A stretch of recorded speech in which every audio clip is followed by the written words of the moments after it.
Hi hello నమస్తే welcome back to my channel Honey's kitchen. ఈరోజు నేను మీకోసం పొటాటో రైస్ ఎలా చేయాలో చూపించబోతున్నానండి.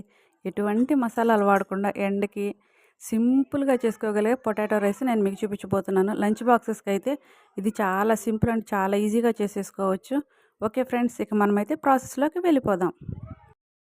ఇప్పుడు దీనికోసం నేనైతే 2 ఆలు తీసుకున్నానండి. ఆలు తీసుకొని దానికి పీల్ తీసేసి సన్నగా ఇలా ముక్కలు కట్ చేసుకొని సాల్ట్ వాటర్లో వేసేసుకుందాం. సాల్ట్ వాటర్లో వేసుకుంటే మన ఆలు అనేది కలర్ మారకుండా ఉంటుంది.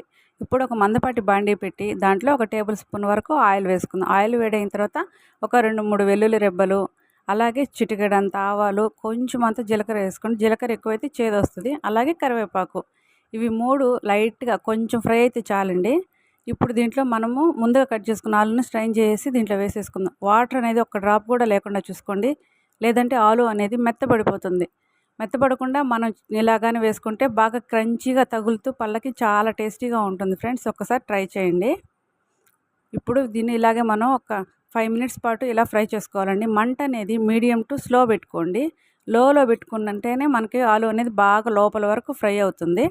ఇప్పుడు ఆలు త్వరగా ఫ్రై అవ్వడానికి 1 టేబుల్ స్పూన్ వరకు సాల్ట్ వేసుకుందాం. సాల్ట్ వేసుకొని ఇంకొక 2 మినిట్స్ బాగా అలా ఫ్రై చేసుకుంటే అంతే అండి, త్వరగా అయిపోతుంది.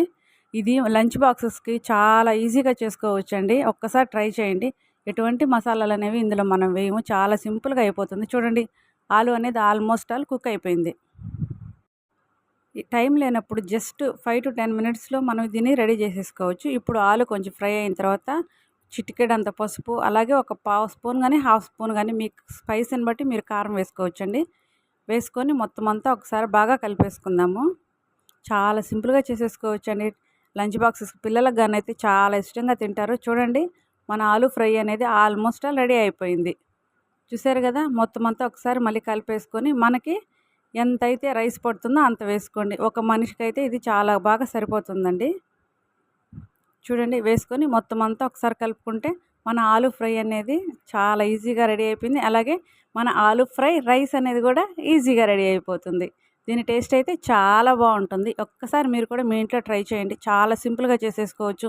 పిల్లలు కానీ పెద్దలు కానీ చాలా ఇష్టంగా తింటారండి. దీని టేస్ట్ అయితే అంత బాగుంటుంది. చూసారు కదా, రెడీ అయిపోయింది. ఇప్పుడు దీన్ని మనం ఒక సర్వింగ్ బౌల్లో తీసేసుకొని సర్వ్ చేసుకుంటే అంతే. ఆలు ఫ్రై రైస్ అనేది చాలా సింపుల్గా చాలా ఈజీగా అనేది రెడీ చేసేసుకోవచ్చు ఫ్రెండ్స్. ఎప్పుడైనా ఎటువంటి కూరగాయలు లేనప్పుడు ఇలా ఆలుతో ఫ్రై చేసుకొని తినండి. తినే కొద్దీ చాలా చాలా ఇంకా తినాలనిపిస్తుంది, అంత టేస్ట్గా ఉంటుంది. ఓకే ఫ్రెండ్స్, మా వంటలు కనుక మీకు నచ్చినట్లయితే ప్లీజ్ అండి మా ఛానల్ని లైక్ చేయండి, షేర్ చేయండి, అలాగే సబ్స్క్రైబ్ చేసుకోండి. ఇంకా ఇలాంటి వంటలు ఎన్నెన్నో కోసం బెల్ సింబల్ ప్రెస్ చేయండి. Thank you all.